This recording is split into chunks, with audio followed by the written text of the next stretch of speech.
Hello students, मैं Manoj sir आपको lecture 2 में वॉइस और गेम्स के बारे में एक बार फिर बताने जा रहा हूँ। और ऑनलाइन क्लास में आप पीपल ऑनलाइन क्लास के बारे में भी आप देखिएगा। पिछले वीडियो में मैंने बताया था आपको प्रेजेंट इंडेफिनिट तक। प्रेजेंट कंटिन्यूअस बाबू आप जान लीजिए, हम कैसे पहचानेंगे कि वो प्रेजेंट कंटिन्यूअस टेंस है। तो जिस सेंटेंस के लास्ट में रहा है, रही है, रहे हैं जब होता है तो उसे हम प्रेजेंट कंटिन्यूअस कहते हैं। जैसे मैं घर जा रहा हूं, हम घर जा रहे हैं, तो इसका स्ट्रक्चर होता है। देखिए फॉर्मूला मैंने एक्टिव वॉइस के लिए दिखाया है। क्या पहचान है? तो जा रहा हूं, आई, जैसे मैंने आपको पहले भी बताया था कि सब्जेक्ट 1 में आई, लेकिन आई कुछ एक्सेप्शनल केस है जहां पर हम हर बार आई के साथ हम हमेशा प्लूरल वर्ब यूज नहीं करते हैं। कभी कभी हम आई के साथ सिंगुलर या कुछ एक्सेप्शनल रूल भी होता है। तो यहाँ पर आई जो मैंने लिखा इनके साथ एम का यूज होगा, और सब्जेक्ट 1 के साथ जो बाकी सारा नाउन्स वही, और सब्जेक्ट 2 में इज, जैसे है वगैरह जो है, तो आई के साथ एम लगेगा। और बाकी जो सब्जेक्ट है देख लीजिएगा। और फिर वर्ब का 4 फॉर्म जिसको V1 प्लस ING कहते हैं, और प्लस ऑब्जेक्ट, जैसे I am writing a letter, ये एक्टिव वॉइस में हुआ। तो इसका स्ट्रक्चर होता है आपको पैसिव वॉइस में, जो हमारा इसका ऑब्जेक्ट होता है वो इसका सब्जेक्ट हो जाता है। तो यानी हमारा ऑब्जेक्ट यहां देखिएगा, ये लेटर ऑब्जेक्ट हो गया, और इसका सब्जेक्ट आई हो गया, और ये वर्ब हो गया। तो हमने इस ऑब्जेक्ट को यहां सब्जेक्ट बनाया, तो एक लेटर यहां हमने ले लिया, ये सब्जेक्ट बन गया जो मेरा ऑब्जेक्ट था। इसके बाद इज एम आर, तो अगर ये लेटर सिंगुलर सब्जेक्ट है इसलिए इसके साथ वर्ब सिंगुलर इज लगा है। और एक नया शब्द आ जाता है, इज के बाद बिग लगता है, तो मैंने बिग लगा दिया। इसके बाद हर पैसिव वॉइस में जितने भी वर्ब के फॉर्म होते हैं सारे वर्ब के थर्ड फॉर्म होते हैं। तो यहाँ पर वर्ब का थर्ड फॉर्म यानी राइटिंग है, यानी राइट का थर्ड फॉर्म रिटेन, ये हो गया वर्ब। और इसके बाद हमने बाई लगाया, और ऑब्जेक्ट जो मेरा इसका सब्जेक्ट था वो यहां पर ऑब्जेक्ट बन गया। उसी तरह से प्रेजेंट परफेक्ट टेंस कंटिन्यूअस के बाद इसका पहचान होता है बाबू, जब कभी भी वाक्य के सेंटेंस में चुका हो, चुके हैं, चुकी है, ऐसे शब्द आए तो उसे हम परफेक्ट टेंस के रूप में प्रेजेंट परफेक्ट टेंस कहते हैं, चुका है। जैसे अब यहां देखिएगा सब्जेक्ट 1 और सब्जेक्ट 2 जो मैंने लिखा था, सब्जेक्ट 1 आप देख लीजिएगा और सब्जेक्ट 2 भी देख लीजिएगा। मैंने आपको अलग अलग करके लिख रखा था, आपको ये समझने के लिए मैंने लिखा है। उसके बाद सब्जेक्ट 1 में हैव और सब्जेक्ट 2 में हैज, उसके बाद वर्ब का थर्ड फॉर्म, ये एक्टिव वॉइस का स्ट्रक्चर है, और ऑब्जेक्ट। अब यहां देखिए ये एग्जांपल में he has written a letter, तो ही हो गया सब्जेक्ट, और हैज हो गया हेल्पिंग वर्ब, रिटेन वर्ब का थर्ड फॉर्म यानी मेन वर्ब, और ये लेटर ऑब्जेक्ट हो गया। स्ट्रक्चर जब पैसिव वॉइस में आते हैं तो यही हमारा जो ऑब्जेक्ट होता है वो सब्जेक्ट बन गया। तो यहां पर देखिए ये ऑब्जेक्ट हमारा ये सब्जेक्ट बन गया। ए लेटर हैव और हैज, तो लेटर सिंगुलर सब्जेक्ट है इसलिए वर्ब इसके साथ हैज लगा, और इसके बाद बीन लगता है, एक नया शब्द इसमें ऐड हो जाता है बीन, तो लेटर हैज बीन। और ये इसमें जो वर्ब हमने लिया था हैज और हैज के साथ हमेशा वर्ब का थर्ड फॉर्म लगता है, तो यहां भी वर्ब का थर्ड फॉर्म लगा। और बाई, अच्छा ये देखिएगा ही है, यानी थर्ड पर्सन सिंगुलर सब्जेक्ट। तो ही का ऑब्जेक्टिव केस में अगर जाएंगे, ये केस आगे आप हम अगर नहीं जानते होंगे तो आगे हम इस लेक्चर में कभी आपको हम बताएंगे कि ये केस क्या होता है, केस वाइज भी बताएंगे। और ये ही का ऑब्जेक्टिव केस जो होता है वो हिम होता है, जो ऑब्जेक्ट ने काम किया। बाई के बाद ऑब्जेक्टिव केस हिम लगा। थर्ड है प्रेजेंट परफेक्ट कंटिन्यूअस टेंस। और ये सेंटेंस जो होता है जिस वाक्य के अंत में ता रहा हो, मैं 4 दिनों से खेलता रहा हूं या खेल रहा हूं, खेल लो का उच्चारण आएगा, खेल रहा हूं। अब एक मैं खेल रहा हूं और मैं 4 दिनों, यानी जहां टाइम पीरियड की बात आ गई, इसका पहचान ता रहा, ती रही, ते रहे होते हैं। सब्जेक्ट 1 और सब्जेक्ट 2। सब्जेक्ट 1 और सब्जेक्ट 2 ये आपको पता है, हैड और हैज, इसके बाद बीन लगता है। और वर्ब का fourth form V1 plus ING जिसको कहते हैं वर्ब का। वर्ब के ऐसे बेसिकली तीन ही फॉर्म होते हैं, verb, present, past tense, past participle. और इसके फॉर्म वाइज भी देखेंगे तो फिफ्थ रूप भी होते हैं और फोर्थ भी, जैसे go first form, second went, third gone, fourth going और लास्ट में गोज होता है, जो हम प्रेजेंट इंडेफिनिट टेंस में पढ़ते हैं एस और येस लगाकर। और वर्ब का हमारा जो मेन फॉर्म होता है गो, वो हमेशा प्लूरल होता है, उसको सिंगुलर बनाने के लिए हम एस और येस लगाकर वर्ब का हम लोग फिफ्थ फॉर्म बनाते हैं। तो ये देखिएगा।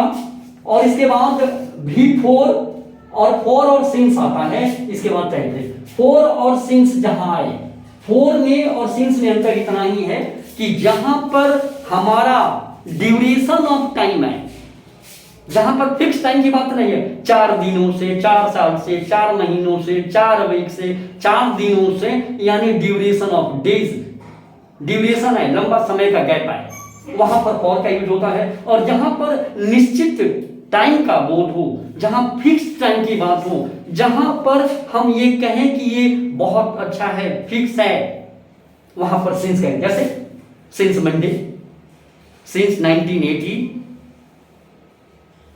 सिंस जनवरी, यानी जहां पर फिक्स आ जाए वहां पर सिंस का यूज करते हैं। और उसके बाद ये और सिंस और टाइम पीरियड, जैसे मैंने मंडे बताया 4 दिनों से हो गया, 1980 हो गया, ये टाइम पीरियड होगा, जिसको हम एडवर्बल फ्रेज के रूप में भी यूज करते हैं, एडवर्बल टाइम कहते हैं। एडवर्ब में आप पढ़िएगा, एडवर्ब हम आगे वाले लेक्चर में आपको पार्ट्स ऑफ स्पीच जब बताएंगे तो उसमें नाउन प्रोनाउन के साथ ये सारा स्ट्रक्चर भी हम आपको बताएंगे, कैसे पार्ट्स ऑफ स्पीच और एडवर्बल फ्रेज क्या होता है वो सब कर दीजिए।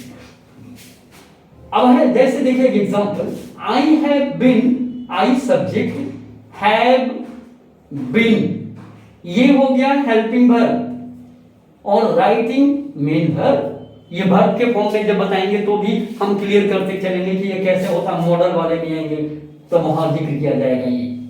उसके बाद ए लेटर हमारा ऑब्जेक्ट हो गया और ये वही वाला फॉर और सिंस, फॉर और ये 4 डेज ड्यूरेशन ऑफ टाइम, 4 इसलिए लगा कि यह 4 डेज है, ड्यूरेशन ऑफ टाइम है, इसलिए 4 का यूज हुआ है। यहां देखिएगा सब्जेक्ट, इसका जो हमारा ऑब्जेक्ट था,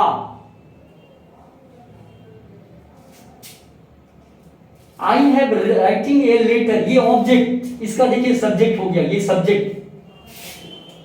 और उसके बाद लेटर है सिंगुलर सब्जेक्ट, इसलिए हैज लगा है और हैज के साथ बीन लगा है और एक नया शब्द इसमें बीन में बीइंग जुड़ता है। और उसके बाद वर्ब का थर्ड फॉर्म, फिर जो जैसा कि आपको पता है बाई लगता है और उसके बाद एजेंट यानी ऑब्जेक्टिव केस और फिर और ये ऑब्जेक्टिव बाई और एजेंट जो होगा ऑब्जेक्टिव केस। आई का मीन ऑब्जेक्टिव होता है, ऑब्जेक्टिव केस में मीन होता है आई का।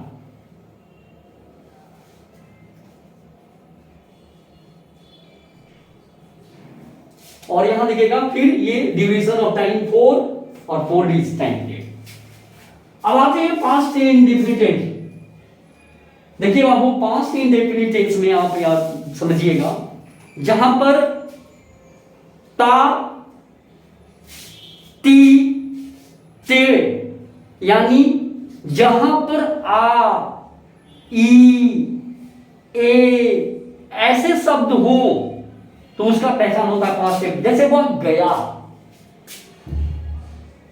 या वह गया था, आ, वह गई,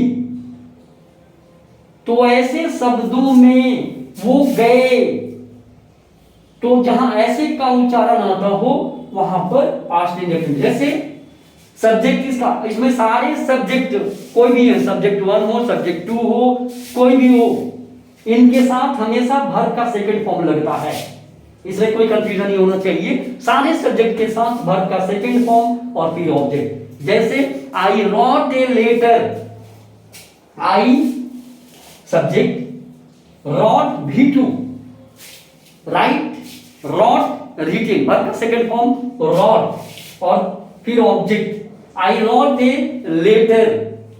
अब यही स्ट्रक्चर पैसिव वॉइस में होता है, जो हमारा ऑब्जेक्ट होता है वो सब्जेक्ट बन गया, तो ऑब्जेक्ट यहां लेटर था, यहां पर ये सब्जेक्ट बन गया। वाज, वेयर, तो लेटर सिंगुलर सब्जेक्ट है इसलिए वाज लगा। अब ध्यान से देखिएगा, वाज के बाद वर्ब का थर्ड फॉर्म, तो ले, राइट, राइट, रॉट, रिटेन, इसका वर्ब का थर्ड फॉर्म यहां हुआ।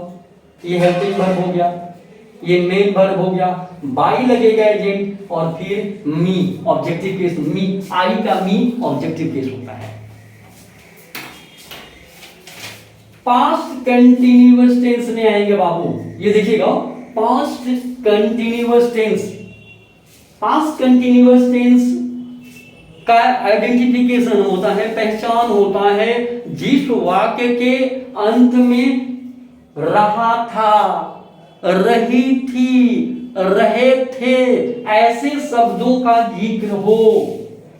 जैसे मैं जा रहा था, मैं पढ़ रहा था, मैं खेल रहा था, ऐसे शब्दों का जिक्र हो तो वहां पर पास्ट कंटिन्यूअस। जैसे एक और एक्सेप्शनल केस होता है, जैसे मैंने आई आपको बताया था कि आई के साथ अक्सर हम प्लूरल वर्ब का यूज करते हैं, लेकिन यहां पर थोड़ा सा अलग हो गया। प्रेजेंट कंटिन्यूअस में आई के साथ एम लगता है, वही पास्ट कंटिन्यूअस के सेंस में आई के साथ वाज लगता है, और बाकी वर्ब टू वाले फॉर्म जो होते हैं ही, सी, इट, वो इसके अंतर्गत आता है। और सब्जेक्ट 1 के साथ were, we, you, they, Ram and Shyam, boys, ऐसे शब्दों के साथ हम वेयर का यूज करते हैं।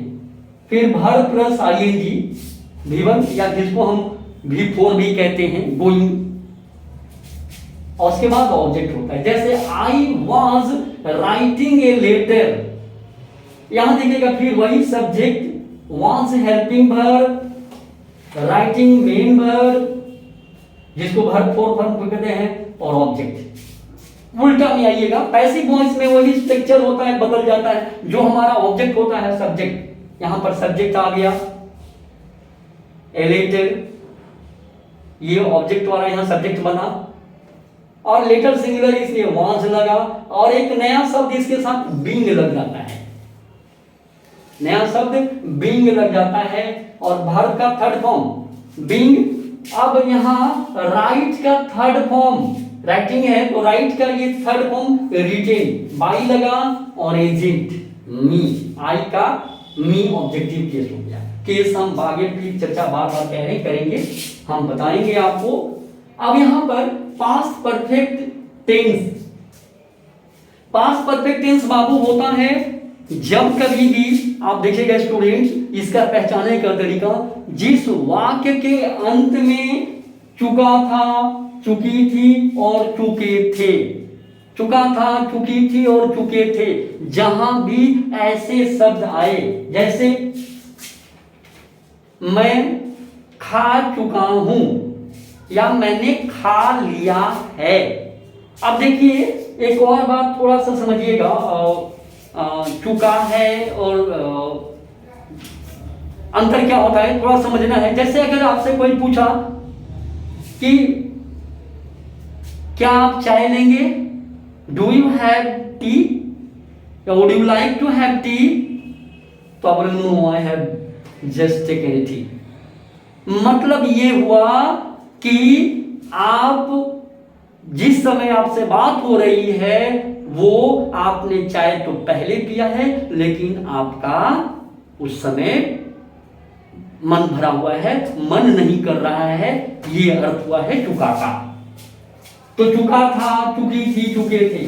सब्जेक्ट 1 और सब्जेक्ट 2, तो हैड, सब्जेक्ट 1 और सब्जेक्ट 2 हर किसी भी सब्जेक्ट के साथ हैड लगता है, यानी कोई भी सब्जेक्ट हो हैड और वर्ब का थर्ड फॉर्म और ऑब्जेक्ट। जैसे I had written letter, you had written letter, he had written letter, we had written, कहीं भी होगा सारे सब्जेक्ट के साथ हैड और वर्ब का थर्ड फॉर्म और ऑब्जेक्ट होगा।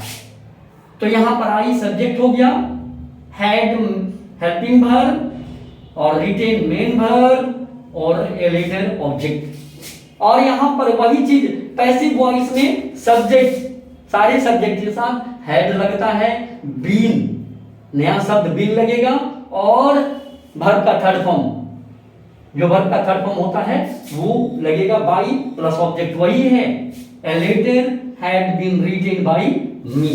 इसका लेटर का ऑब्जेक्ट यहां पर subject had been by. Last में देखिएगा पास्ट परफेक्ट कंटीन्यूअस, इसमें होता है आ रहा था, ई रही थी, ए रहे थे, मैं 4 दिनों से पढ़ता रहा था, या मैं 4 दिनों से पढ़ रहा था, पढ़ रहा था, तो आ लास्ट में है और ऐसे शब्द आए उन्हें हम पास्ट परफेक्ट कंटीन्यूअस टेंस कहते हैं। सब्जेक्ट 1 और subject 2 had plus been plus V1 plus ING या V4 जिसको कहते हैं आईएनजी को और ऑब्जेक्ट। इसके बाद इसमें भी टाइम पीरियड जिसको एडवर्बल फ्रेज भी कहते हैं, हम एडवर्ब के बाद उसमें देखेंगे। जैसे I had been writing a letter since Monday. अब यहां देखिए सिंस मैंने बताया यहां पर फिक्स टाइम की बात है, since Monday, since January, since Sunday, since 1980, since जहां पर आए वहां पर फिक्स टाइम की बातें हैं। तो यहां पर देखिएगा आई